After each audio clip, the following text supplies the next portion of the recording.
watching dread that and dread. Rasta, don't move, Bingy.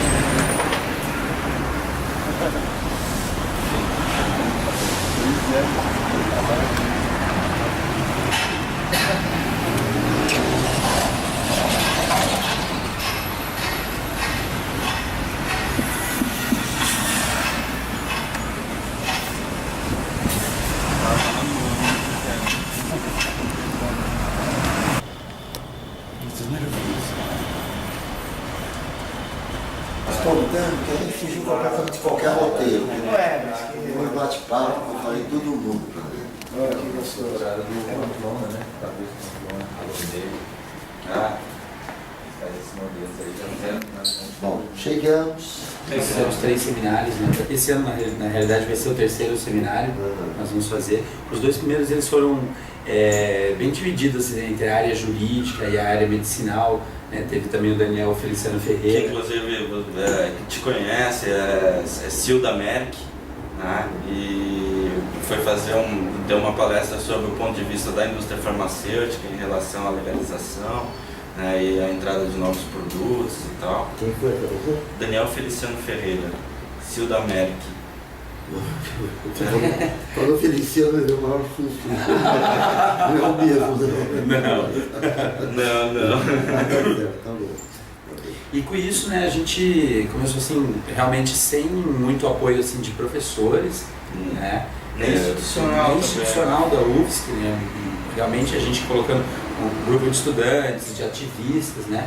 Mas buscando fazer a coisa de uma forma séria e dentro da legalidade, principalmente, né? Eu vi lá, vocês manterem o nome Inca, né? Foi uma briga de 4 anos na justiça, né, em que a gente perdeu, em que a gente foi levado a todos os níveis de tribunais estaduais e ganhamos diversas vezes, né, mas o Ministério Público sempre nos acusando de apologia ao uso de drogas, né, por causa do nome, Instituto da Cannabis, né.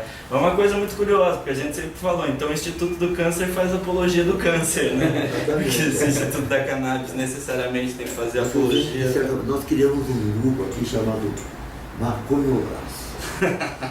E foi de propósito mesmo, por causa exatamente desse tipo de comentário. Querem fundar Maconho Braço, né? Então nós vamos fundar um grupo chamado Maconho Braço com a finalidade de, olha, é uma coisa muito séria. Como você tem Maconho Braço, você tem Petrobras, você tem Radiobras, você tem não sei quantos institutos que lutam pelo Brasil. Agora a sua formação... Eu também faço economia, sou graduado em economia. E também o Reinaldo Takahashi teve alguma influência junto de vocês. É porque nós passamos a buscar as informações, né? E é até o motivo da gente vir aqui, que assim, realmente aqui no Brasil tudo cai com o senhor e com o Cedrid, né? Mesmo em nível internacional é a grande Pois é, referência. na verdade eu estou perguntando, há um trabalho, um dos trabalhos mais importantes do ponto de vista social da maconha, que é chamado assim, Maconha, a Medicina Esquecida. E é publicado em que revista? The Economist. Não, The Ecologist. The Ecologist. Né? E por 2 pessoas, que uma é economista e o outro é um médico. Né? E eles comentam isso na década de 80, 90, os problemas que existem com o uso da maconha para finalidades outras, que não simplesmente de recreação, né?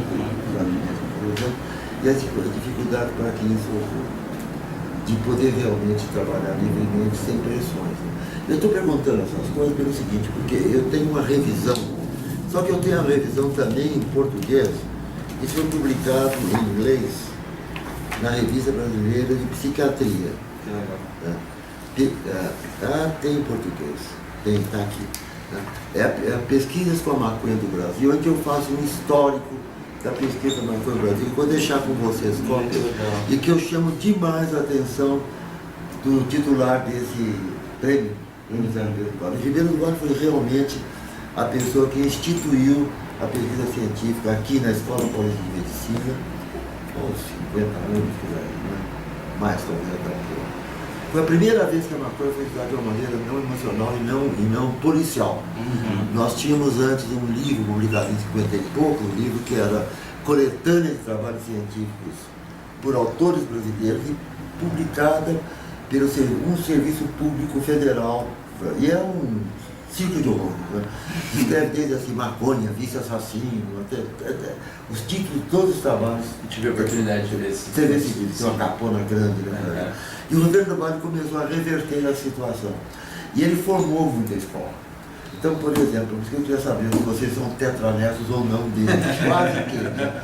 Porque, por exemplo, eu sou uma das primeiras levas que começou a trabalhar com maconha, quando estudante ainda no Ribeiro do Vale. Me formei, me graduei, me especializei, tive uma vida científica independente, mas sempre lembrando a figura do velho Ribeiro do Vale. Né? Também ativo mesmo, na época eu estava também muito ativo. Depois disso eu começo a ter filhos científicos, entre as, e o Vale, netos científicos. Então, na realidade, por exemplo,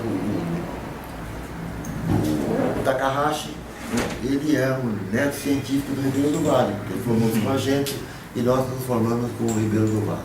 Todo o grupo de Ribeirão Preto, que é um grupo muito forte atualmente, é lá do professor Antônio Alto Duarte, né? É um grupo de netos também. Que é da psicofarmacologia, isso. Ele é da psiquiatria de Ribeirão Preto, tá certo. Acontece que os bisnetos já chegaram também. Estamos aqui com vários bisnetos que trabalharam comigo. Tá? Como também é o caso do Renato Takahashi. Ele está formando gente, como é o caso também do Duarte. Então, na realidade, é um espírito de geração. É, de geração em geração. Então, é quase que uma filosofia de um grupo de pesquisadores que começam com um autor muito importante, que foi José Ribeiro do Vale. Eu vou deixar para vocês algumas cópias. Isso foi publicado agora recentemente, em 2010. Acho que vocês todos já têm, né? Já tem isso aqui. E também, em 2010, também foi publicado em inglês, que a revista exigiu. Bom, eu não sei, não vou fazer discurso nenhum. A honra para mim foi imensa, eu fiquei muito feliz, né? Porque uma coisa muito importante, mais do que uma pessoa, e até mais do que uma instituição, como é o caso do CEBRID, o importante é uma ideia que percorre gerações, é um modo de vida, é uma filosofia de respeito aos direitos das pessoas de fazer uso, que bem entende uma certa solução. Tudo isso, então, eu acho que veio muito bem a calhar com esse prêmio Ribeiro do Vale. Né? O Ribeiro do Vale ele tinha uma coisa muito curiosa. Quando eu comecei a trabalhar com ele, como estudante de medicina, fazendo os estágios, né? Ele me disse muitas coisas importantes que ajudam a formatar a tua vida psíquica e filosófica e também ética, né? E da própria droga. Ele dizia para mim logo no começo: Carline, nós estamos estudando a maconha que o homem usa. Isso é uma frase que todos vocês já ouviram. Isso é um erro. Nós temos que estudar o homem que usa a maconha. A maconha é uma coisa inanimada. Se pegar um quilo de maconha e deixar em cima dessa mesa, se ninguém tocar, ela fica um século aqui sem nenhum problema. Agora, o homem que vem e usa, nós precisamos conhecer este homem para poder entender o porquê do problema do uso da maconha. Ele acreditava também no uso médico da maconha, numa época, 1950, que era palavrão, né? A maconha era erva realmente maldita, era erva do diabo. Não dava nem você pensar a respeito disso. O Ribeiro do Vale tinha uma outra coisa também, que era importante, que serve, eu acho, muito de orientação para os jovens. Sabe? Ele tinha uma sabedoria de vida ímpar, sempre trabalhou em tempo integral de dedicação exclusiva em pesquisa. Então ele tinha um ideal muito grande pela ciência, mas ele tinha um conhecimento muito grande ainda e maior do Brasil. Ele sabia que nada aqui é fácil. O exemplo que você cita, né? A história, né, do INCA é muito típica do que ele dizia na época. E ele dizia para a gente, principalmente para mim e para outros colegas também, eu dizia o seguinte: olha, conte apenas com uma coisa, a forte força do seu fraco braço. Eu acho que esse é um ditado mineiro que realmente pega muito para a gente. Não desistir, continuar a lutar, que a gente chega a algum lugar. Né? Então a forte força de um fraco braço é o que conta aqui no Brasil. Né? Nós não temos nem de longe o suporte político das forças oficiais, por exemplo, o Conselho Federal de Medicina, para lidar com o problema médico da maconha. Nós fizemos em 2010 um simpósio sobre a maconha medicinal e criação da agência da Câmara Brasileira, da Agência Brasileira da Câmara Medicinal, estava presente o vice-presidente do Conselho Federal de Entorpecentes. Desculpe, o vice-presidente do Conselho Federal de Medicina. E esse representando, então, o órgão oficial dos médicos brasileiros, ele vai, pede a palavra e diz o seguinte: se um médico algum dia receitar maconha, o Conselho Federal de Medicina vai descobrir quem é, vai abrir uma sindicância e vai punir esse médico. Muito possivelmente com a cassação de sua mandato. Eu me lembro que alguém retrucou alguma coisa dizendo, mas se por acaso houver uma lei no sentido do uso médico da maconha, isso está acima de uma lei, de uma decisão que tem o Conselho Federal de Medicina. Falou, não importa, o Conselho Federal de Medicina é a última palavra da conduta ética dos médicos. Então, na realidade, ele será punido mesmo sem sombra de dúvida. Então, essa é a força que nós temos que enfrentar, né? E também outra coisa medonha que eu acho aqui no Brasil é a Associação Brasileira de Psiquiatria e a Associação Médica Brasileira. As duas entidades estão na mão de pessoas muito conservadoras. E enquanto a Associação Americana de Psiquiatria e o Colégio Americano de Medicina, American College of Physicians, correspondente ao Conselho Federal de Medicina, os dois têm, nos últimos 2 anos, pronunciamentos oficiais da Associação Médica Americana, no Colégio, não, a Associação Psiquiátrica Americana, que fez uma Assembleia Geral e eles disseram que o governo tem que facilitar a vida dos médicos que querem prescrever maconha para os seus pacientes. E o Conselho Federal, e o Conselho Americano de Médicos, né, declarou claramente que é preciso, então, levar em conta que este é algo que tem que ocorrer. Nós enfrentamos exatamente hoje, 2 ou 3 anos, e mais do que 10 ou 15 países que os Ministérios da Saúde já aprovaram o uso médico da maconha, o governo brasileiro é frontalmente contra. Eu ainda, essa semana passada, primeiro um mês atrás, agora na semana passada, nós sabemos que o governo brasileiro recebeu um pedido para registrar um dos produtos à base de maconha, que é o Sativex. O governo brasileiro começou de início, aceitou, porque tem que aceitar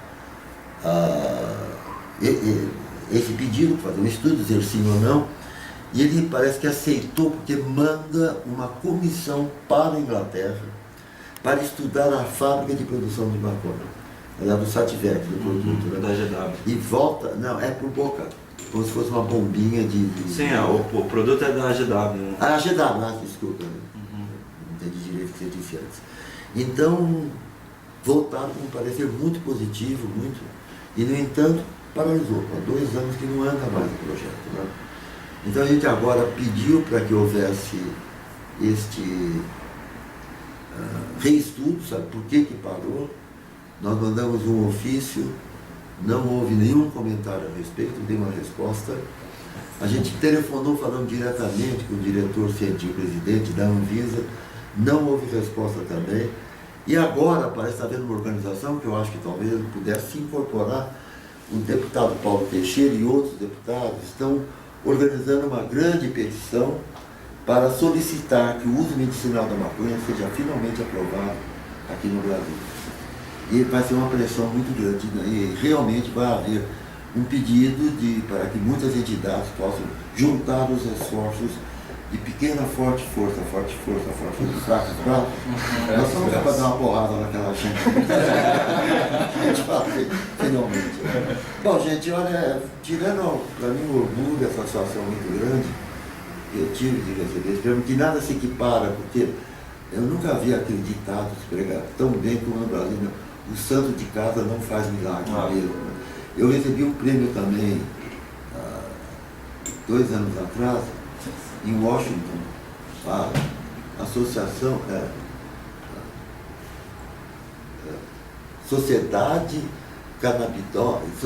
Internacional de Pesquisa de Canabinoides, que reúne cerca de 600 só cientistas de primeira linha, né? Com grande número de trabalhos publicados nas melhores revistas científicas do mundo. Essa sociedade me deu um título chamado Lifetime Award with Achievement, quer dizer, mais ou menos comemorando os 50 anos de trabalho que eu tenho nessa área. Mas não se compara com este. Esse é nosso, é brasileiro, é comunitário. Então, olha, eu fico muito grato, realmente muito emocionado de receber essa homenagem de vocês. E, fundamentalmente, mais importante ainda, que o prêmio de vocês ultrapassa figuras e pega instituições e movimentos. O SEBRID tem 30 e tantos anos de atividade nessa área, é reconhecido como Centro Brasileiro até há pouco tempo da OMS, perdemos esse título de referência internacional agora em 2012. Tenho quase certeza que movimentos internos aqui que não mandaram a renovação do pedido nosso, então a gente caiu. Vamos tentar reativar. Vamos tentar reativar também, né? E talvez internamente o primeiro reconhecimento do SEBRID como tal. O SEBRID não tem reconhecimento oficial ainda, tem um reconhecimento nosso, brasileiro, de alguns cientistas, de vocês, de algumas outras instituições, mas o reconhecimento oficial de ser agora nós ganhamos no Departamento de Medicina Preventiva, nós somos um setor oficial desse departamento, mas até então não éramos não. Né? Então isso para nós, o SEBRID está muito feliz também, todo mundo aqui. Foi entregar o prêmio, né? Eu queria falar uma coisa antes. Também estou muito emocionado aqui de estar podendo trocar essa ideia com você, professor. E muito interessante você ter dito isso justamente porque a gente tem sentido que a gente não tem falado de maconha. Porque quando a gente fala de maconha, na verdade, a gente está dizendo um conjunto de coisas, de uma filosofia mesmo que vem por trás. A gente está falando de limites da liberdade de expressão, de direitos individuais, de possibilidades de mercado, de solução de conflitos urbanos graves, né? De um conjunto de coisas que na verdade são muito mais importantes do que a maconha em si, o uso dela ou não, né? Mas de valores civilizatórios, humanos mesmo, né? Então o Instituto da Cannabis ele tem essa grande dúvida em relação às fronteiras da tecnologia e da ciência, e essa grande dúvida de como tomar as melhores decisões no sentido das suas ações serem efetivamente as melhores para ajudar o ambiente brasileiro a fluir, né, e crescer nessa situação, melhorando a vida das pessoas mesmo, porque hoje são milhares e milhares de pessoas que são vítimas desse mercado da maneira que está organizado, né? E de um produto que não pode se extrair os valores positivos dele, né? Que a gente só fica com a parte ruim, que é a violência, que é o abuso de dependência, os derivados que são produtos desse mercado. Então é uma honra para a gente poder ser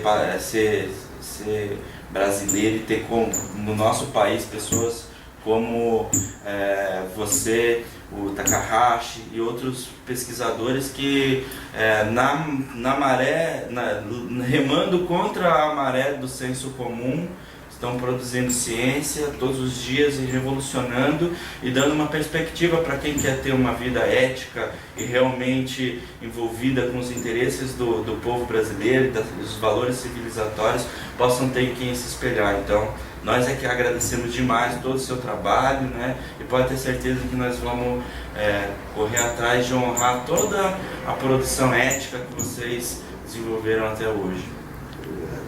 Muito bom.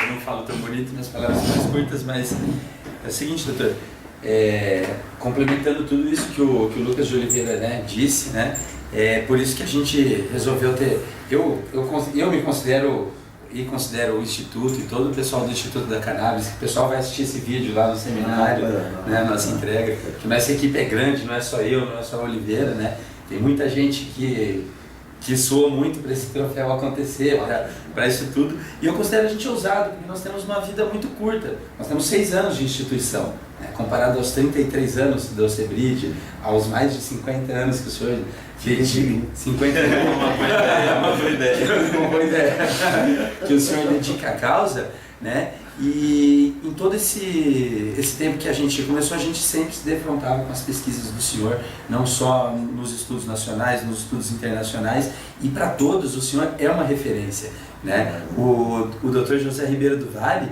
também é uma referência, ele tem seus bisnetos, seus tataranetos, e vai ter as próximas gerações para frente aqui dentro do Brasil, porque o senhor vê, né? É uma questão de acúmulo de conhecimento, né? Ao se produzir conhecimento, esse conhecimento ele está colocado para a humanidade e para a sociedade brasileira, né? E a gente se desenvolveu de forma autônoma, mas acaba caindo aqui com vocês porque nós temos uma origem, né? Nós não nascemos assim do nada, de uma ideia, de uma invenção. Não, a gente tem uma origem. Somos filhos de mãe solteira, né? Exatamente. Então, assim, é com muito prazer mesmo que a gente entrega isso aqui, esse prêmio para o senhor.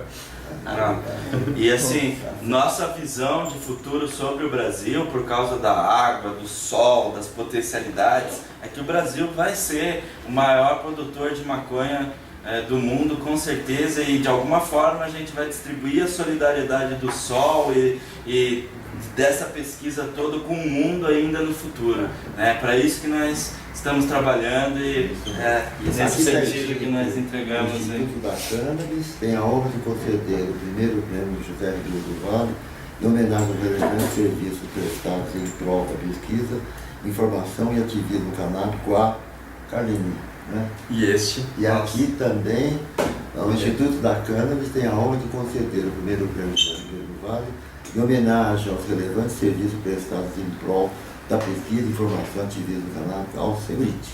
É isso aí.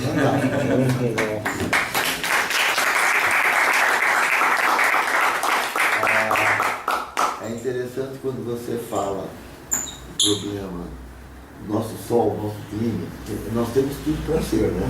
Mas tudo bem, nós não somos. A maldição dos recursos. Agora, a coisa mais curiosa é o seguinte, lá no Reino Unido, eu tenho a sensação que no Reino Unido, quando faz um sol enorme, é um tempo como esse, né? É uma coisa dessa hora. Por incrível que pareça, eles têm uma fazenda que eles plantam maconha grande, ela é toda adaptada para ter o clima e o calor, portanto, a temperatura e a umidade ideal para a maconha crescer. E existe um laboratório também que eu cheguei a ver há bastante tempo atrás, não sei se ainda continua, laboratório, acho que é o Alcam, um outro laboratório, que eles fazem muita pesquisa com animais laboratórios usando o nosso sagui. E a coisa mais interessante é que para poderem ter lá uns 2.000 saguis que eles mantêm, eles reproduziram exatamente uma floresta com o clima do Nordeste. Que é um negócio assim inacreditável, né? A nossa incompetência de aproveitar as próprias riquezas que nós temos. Eu espero que isso se transforme mesmo, né, no futuro. E a maconha está muito nesse sentido, ela é uma bandeira atualmente. O uso médico da maconha, eu queria deixar claro, ele é muito importante. Nós temos uma carta que talvez eu pudesse conceder uma cópia para vocês. Nós acabamos de receber, eu recebo de tempos em tempos, o Sebrit recebe de tempos em tempos, cartas de pessoas que precisam da maconha do ponto de vista médico, estão muito incomodadas de ter que comprar maconha em bocadas, em locais onde se expõe a riscos. Né? Essa última é de uma senhora, ela é do Paraná ou de Santa Catarina? Paraná. É do Paraná, né? Recebemos agora. Ela descreve assim uma vida de tormentos de dor por causa de um problema de coluna. E a única coisa que resolve o problema dela, tem resolvido, é maconha. E que ela se sente muito mal porque ela tem dor o tempo todo, precisa o tempo todo de analgésico. Ela tinha uma bombinha para liberar morfina, né? Mas deu reações, uma bomba assim, de constante liberação. Deu reações enormes de espasmo, de contraturas, ela teve toda uma sequela imensa de efeitos secundários, então ela sente alívio com a maconha. Ela diz que ela, primeiro, ela tem medo de comprar, né? Porque não tem fonte para poder comprar. E segundo, que ela leva uma vida social com as filhas pequenas e tal, e ela precisa fumar maconha em determinados momentos, não fica bem onde ela está, na frente da filha, não sei o quê. Então ela está procurando muito encontrar medicamentos, como tem nos Estados Unidos, tem no Canadá, à base de pílulas e comprimidos, ou então à base de bombinha. Né? Eu acho que não podemos. Esse é um assunto, ela deu licença para usar essa carta. Né? Eu só cortei da carta o nome dos médicos com quem ela se tratou e o nome dos médicos lá aconselharam usar maconha, porque esses médicos cometeram um crime. O Conselho Federal de Medicina se pega os nomes, vamos pegar esses caras e crucificá-los. Né?